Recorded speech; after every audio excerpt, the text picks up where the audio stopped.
Hey there, English learners! Welcome back to another episode of Wait, hold on a second. Before I even say the name of our show, I want you to do something for me. I want you to say the word pronunciation out loud right now. Go ahead. Don't be shy. Say it with me. Pronunciation.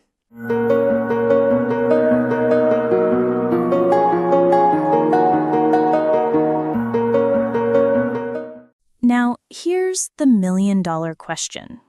Did you pronounce it correctly? And more importantly, do you even know if you did? You know what's fascinating? I was talking to my friend Sarah the other day. She's been learning Portuguese for 3 years, and she told me something that completely blew my mind. She said, I can read Portuguese perfectly. I understand everything when people speak slowly, but the moment I open my mouth, people look at me like I'm speaking an alien language. Sound familiar? Here's the thing that nobody tells you about language learning. You can memorize 10,000 words, master every grammar rule in the book, but if your pronunciation is off, people will struggle to understand you. It's like having a Ferrari with flat tires. All that power, but you're not going anywhere fast. But what if I told you that in just 7 days, yes, 7 days, you could transform your English pronunciation from, "Excuse me, what did you say?" to, "Wow, your English sounds so natural." What if I told you that there's a secret that native speakers use every single day, but nobody ever teaches it in English classes? And what if I told you that by the end of today's episode, you'll have the roadmap to completely revolutionize how you sound in English? Stay with me because what you're about to discover will change everything you think you know about pronunciation. And trust me, you won't want to miss the surprising revelation I'm saving for the very end of this episode. So welcome officially to English Naturally. I'm your host, Lana Rose, and today we're diving deep into something that I call the 7-day pronunciation revolution. Now, before we jump in, let me share a quick story that happened to me just last week. I was at a coffee shop here in the States, and I heard this Brazilian woman ordering a latte. She said, and I quote, "I would like a large latte with extra shot, please." Grammatically perfect, right? But here's what happened. The barista looked confused and said, "I'm sorry, what?" She repeated herself, same words, same grammar. Still confused looks. Finally, she pulled out her phone and showed him a picture of what she wanted. The barista's face lit up and said, "Oh, a large latte with an extra shot, coming right up." Same words, same meaning, but completely different pronunciation. And that, my friends, is why we're here today. You see, most English learners focus on the wrong things. They obsess over whether to use a or the. They memorize irregular verb lists until their eyes bleed.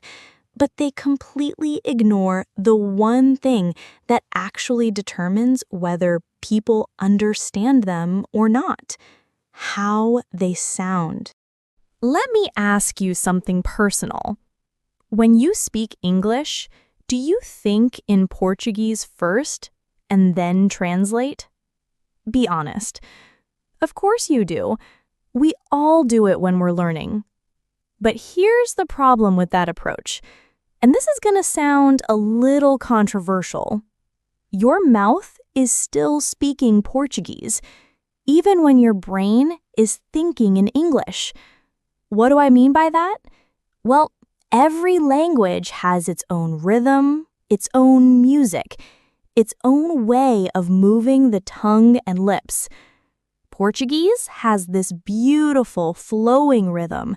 It's like a samba, full of vowel sounds that dance together. English, on the other hand, is more like jazz. It has these unexpected beats, these consonant clusters, these sounds that seem to come out of nowhere. And here's where most people get stuck. They try to fit English sounds into a Portuguese mouth. It's like trying to play jazz on a samba guitar. Theoretically possible, but it's never going to sound quite right. So let me introduce you to the 7-day pronunciation revolution. This isn't just another pronunciation course where someone tells you to repeat words 100 times until you get tired. No, this is based on actual neuroscience, on how our brains really learn to make new sounds. Day 1 is what I call the mirror day, and it's going to feel weird at first, but stick with me. You're going to spend just 15 minutes watching yourself speak English in a mirror. I know, it sounds narcissistic, but here's the science behind it. Your brain has something called mirror neurons. These little guys fire both when you perform an action and when you watch someone else perform the same action. That's why you automatically smile when someone smiles at you, or why you yawn when you see someone yawning. When you watch yourself speaking English, these mirror neurons start mapping the visual patterns of English sounds. Your brain begins to connect what English looks like with what English should sound like. But here's the twist, and this is something I learned from a speech therapist friend of mine. You're not going to practice with English words. Not yet. You're going to start with pure sounds. The f sound, the r sound, the w sound. You're literally going to retrain your mouth muscles. Think of it like going to the gym. You wouldn't try to bench press 200 pounds on your first day, right? You start with lighter weights, you build the muscle memory, and then you gradually increase the challenge. Same thing with pronunciation. Day 2 is where things get really interesting. This is what I call the rhythm revolution, and it's based on something that most English teachers completely ignore. English is a stress-timed language. What does that mean?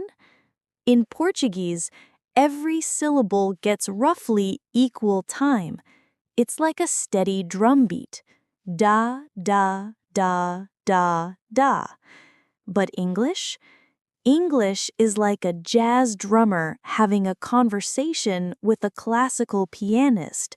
Some beats are strong, some are weak, and some seem to disappear entirely. Take the word comfortable. How many syllables do you think it has? If you said 4, comfortable, you're thinking like a Portuguese speaker. But native English speakers, we say it with 3 syllables, comfortable. We literally swallow the or and the This is why English sometimes sounds like people are mumbling. We're not mumbling, we're following the natural rhythm of the language.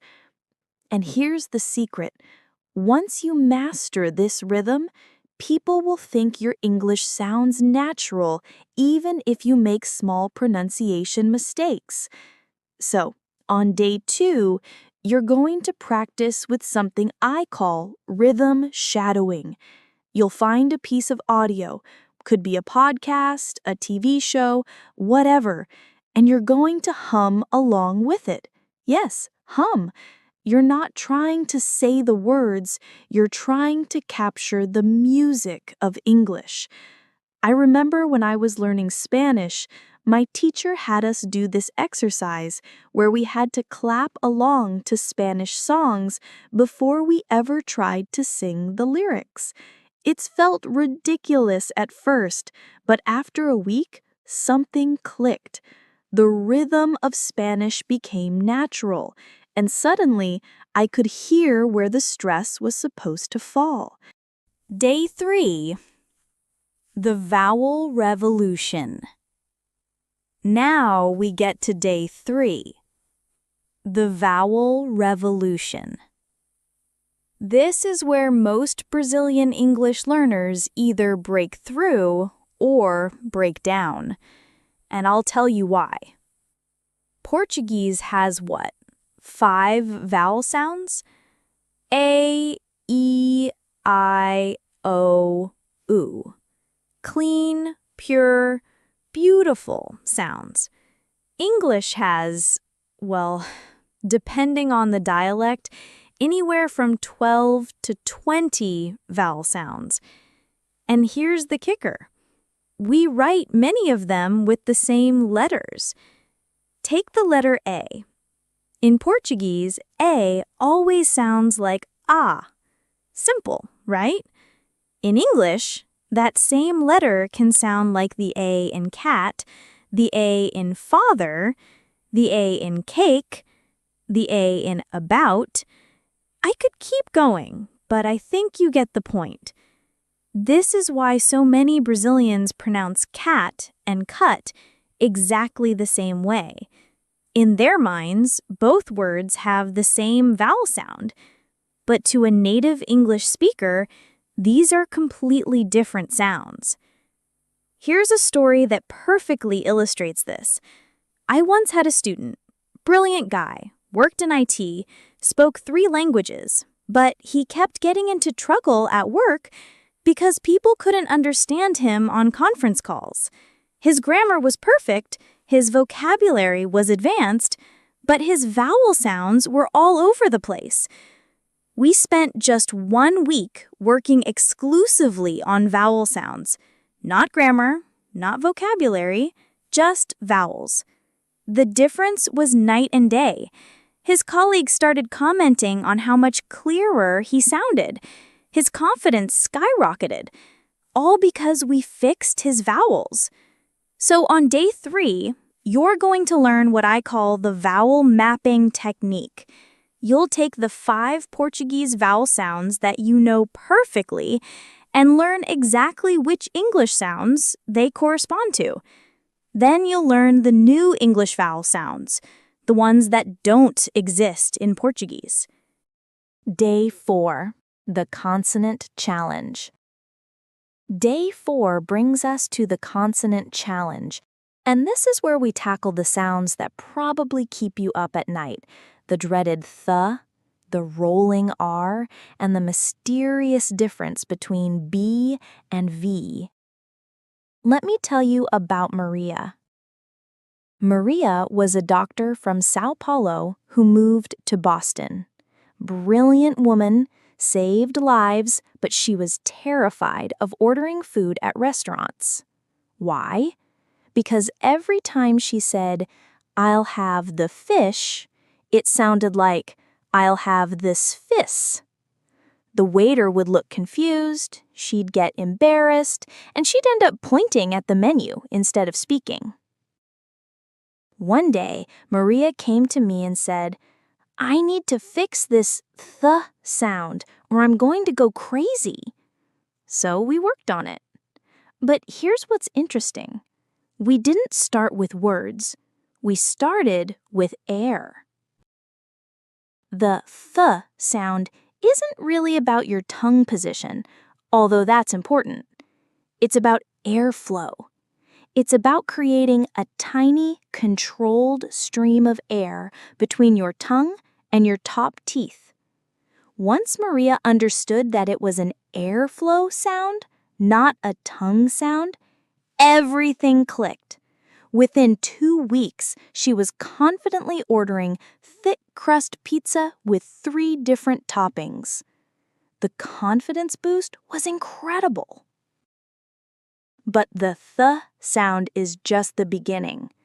Day 4 is also about the English R, which is completely different from the Portuguese R. The Portuguese R is made with the tip of your tongue. The English R is made with the middle of your tongue, and your tongue never touches anything in your mouth. It just floats there, creating a specific shape. And don't get me started on W versus V. In Portuguese, these sounds are practically interchangeable in some regions. But in English, the difference between wine and vine could be the difference between a romantic dinner and a documentary about grapes. Day 5 is what I call the connection game. And this is where everything starts coming together. You've worked on individual sounds. You've worked on rhythm. Now it's time to learn how sounds connect in natural speech. Here's something that will blow your mind. Native English speakers almost never pronounce words in isolation. We connect them. We blend them. We create these long chains of sound that flow together like a river. Take a simple phrase like, "What do you want?"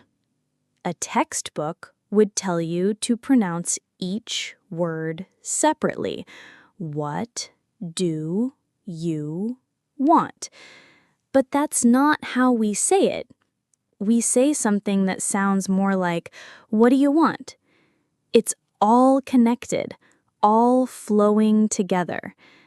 This is called connected speech, and it's the secret sauce that makes English sound natural. When you master connected speech, you don't just sound more native-like, you also start understanding native speakers better, because you begin to recognize these patterns.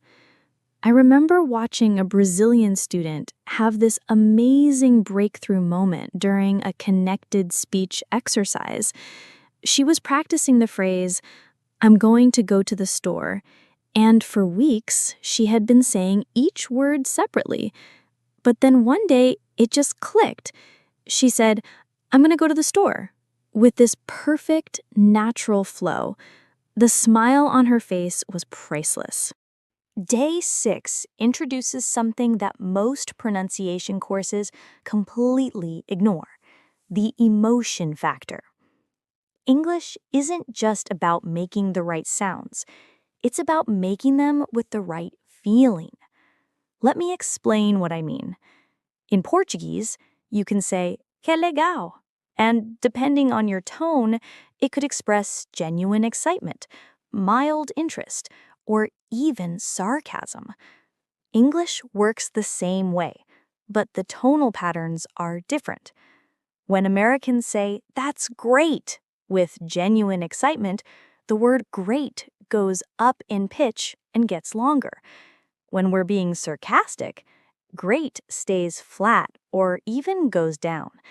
Same words, completely different meanings, all expressed through tone.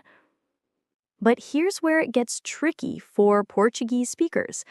The tonal patterns of English don't match the tonal patterns of Portuguese. So sometimes Brazilian English learners say something with Portuguese emotion patterns, and American listeners hear something completely different. I once had a student who kept getting into misunderstandings with her American roommate. She would say, "That's nice," about something her roommate did, but with Portuguese tonal patterns, it sounded sarcastic to American ears. Her roommate thought she was being passive-aggressive for months. Once we figured out what was happening and adjusted her tonal patterns, their relationship improved dramatically. Language isn't just about words. It's about the emotions we pack into those words. Day 7, the integration day. This is where you take everything you've learned and put it all together in natural conversation. But here's the thing about day 7. It's not about perfection. It's about confidence and communication. You see, there's this myth that you need to sound exactly like a native speaker to communicate effectively. That's not true. You need to be clear, you need to be understood, and you need to sound natural. Those are 3 different things. I know Brazilians who have lived in the United States for 20 years and still have a slight accent. But when they speak, Americans lean in to listen because what they're saying is interesting, clear, and confident. I also know people who can mimic a perfect American accent but have nothing interesting to say. The goal isn't to erase your Brazilian identity when you speak English. The goal is to be the best bilingual version of yourself. Your accent is part of your story, part of what makes you unique. The question is, does your pronunciation help or hurt your ability to communicate your ideas? Now, let me share something personal with you. When I started learning Portuguese, I was obsessed with sounding exactly like a native speaker from Rio. I spent hours listening to bossa nova, trying to capture that perfect carioca accent. But you know what happened? I sounded fake. I sounded like someone trying too hard to be something I wasn't. It wasn't until I relaxed and focused on clear communication rather than perfect imitation that my Portuguese really took off. People started responding to what I was saying rather than how I was saying it. That's when I realized that authenticity trumps perfection every single time. The same principle applies to your English. The goal of these 7 days isn't to make you sound like you were born in Kansas. The goal is to give you the tools to communicate clearly, confidently, and naturally in English while still being authentically you. The science behind the method. Now, let me tell you why this 7-day approach works when other methods don't. It's all based on something called neuroplasticity, your brain's ability to form new neural pathways. When you learn your first language as a child, your brain creates specific pathways for those sounds. By the time you're an adult, those pathways are like superhighways, fast, efficient, automatic. When you try to learn new sounds in a second language, you're essentially trying to build new roads through dense forest. The traditional approach to pronunciation is like trying to build a highway all at once. It's overwhelming, exhausting, and often ineffective. The 7-day approach is like building a walking trail first, then gradually widening it into a path, then a road, then eventually a highway. Each day focuses on one specific aspect of pronunciation, allowing your brain to build those neural pathways gradually and sustainably. By day 7, you have a complete network of pronunciation skills that work together naturally. Cultural connections. You know what's interesting about pronunciation? It's not just about making sounds, it's about cultural understanding. Every language reflects the culture it comes from. Portuguese reflects the warmth, the expressiveness, the emotional openness of Brazilian culture. English, particularly American English, reflects different cultural values: efficiency, directness, individuality. When you learn English pronunciation, you're not just learning to make new sounds. You're learning to express yourself within a different cultural framework. That's why some English sounds feel cold or harsh to Portuguese ears at first. They're not cold or harsh, they're just different. Take the difference between how Brazilians and Americans say yes.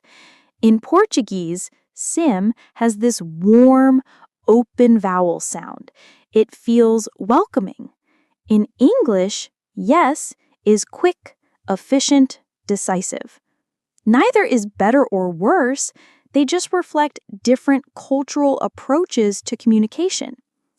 Understanding this cultural component can actually help with pronunciation. When you realize that English sounds the way it does for cultural reasons, not arbitrary ones, it becomes easier to accept and adopt those sounds. Here's something that might surprise you. Pronunciation problems are often confidence problems in disguise. I've seen students who can produce perfect English sounds in isolation, but fall apart the moment they're in a real conversation. Why? Because they're so worried about sounding perfect that they freeze up. There's actually a term for this in psychology: pronunciation anxiety. It's a real thing, and it affects millions of language learners worldwide. The fear of sounding funny or being misunderstood can actually make your pronunciation worse, not better. That's why the 7-day method includes confidence-building exercises throughout. You're not just training your mouth, you're training your mind to be comfortable with English sounds. By day 7, you should feel excited to speak English, not afraid of it. Beyond day 7. Now, what happens after these 7 days? Does your pronunciation journey end? Absolutely not. These 7 days are just the foundation. They're designed to give you the tools and confidence to continue improving on your own. Think of it like learning to ride a bicycle. Those 7 days are like the period when someone is holding the back of your bike, helping you balance. After 7 days, they let go, but you don't stop riding. You keep going, getting better and better with each mile. The beautiful thing about pronunciation is that once you understand the system, the rhythm, the sounds, the connections, improvement becomes automatic. Every conversation you have, every movie you watch, every song you listen to becomes a pronunciation lesson. Real student success stories. Let me share a few quick success stories from students who have used this method. There's Carlos, an engineer from Belo Horizonte, who went from being afraid to speak in meetings to leading international conference calls with clients from 6 different countries. The transformation took exactly 7 days of focused practice. There's Ana, a marketing manager from Recife, who used to avoid phone calls in English because people couldn't understand her. After 7 days with this method, she got promoted to head of international marketing. Her boss told her it was largely because of how confidently and clearly she communicated with overseas clients. And there's Roberto, a university student from Fortaleza, who was struggling in his exchange program in California. American students avoided group projects with him because they couldn't understand his presentations. 7 days later, he was elected president of the International Student Association. These aren't miraculous transformations. They're the natural result of focused, systematic pronunciation training. When you remove the pronunciation barrier, everything else becomes easier. The technology factor. One thing that makes pronunciation learning easier today than ever before is technology. We have apps that can analyze your pronunciation in real time, websites that show you exactly how to position your tongue for each sound, and AI systems that can give you instant feedback. But here's the thing about technology. It's a tool, not a solution. The best pronunciation app in the world won't help if you don't understand the underlying principles we've discussed today. Technology can accelerate your progress, but it can't replace systematic understanding. That said, I do recommend using technology as part of your 7-day journey. Record yourself speaking and compare it to native speakers. Use pronunciation apps to practice specific sounds. Watch YouTube videos that show mouth positions for difficult sounds. Just remember that technology supports the method, it doesn't replace it. So, there you have it, the complete roadmap for transforming your English pronunciation in just 7 days. We've covered the science, the method, the cultural aspects, and the confidence factors. You have everything you need to get started. But before you go, I want to leave you with something that's going to completely change how you think about pronunciation. Remember at the beginning when I mentioned a secret that native speakers use every day, but nobody teaches in English classes? Well, here it is. Actually, you know what? I'm going to save that revelation for our next episode, because what I'm about to share with you is so powerful, so game-changing, that it deserves its own dedicated discussion. Here's a hint though, it has nothing to do with individual sounds, nothing to do with mouth positions, and everything to do with something you do naturally in Portuguese, but probably never thought to apply to English. This secret is used by every Hollywood actor when they need to master a foreign accent for a movie. It's used by diplomats who need to speak multiple languages flawlessly. And it's used by the most successful non-native English speakers in business, academia, and entertainment. Once you understand this secret, pronunciation practice will never feel like work again. In fact, it will become so natural, so automatic, that you'll wonder why no one ever taught it to you before. So make sure you're subscribed to English Naturally, because next week I'm going to reveal this secret and show you exactly how to use it. Trust me, you won't want to miss it. Until then, start your 7-day pronunciation journey. Begin with day 1 tomorrow morning. Look at yourself in the mirror, practice those individual sounds, and remember, You're not just changing how you speak English, you're changing how confidently you move through the world. I'm your host, and I'll see you next time on English Naturally. Keep practicing, keep improving, and keep being authentically you.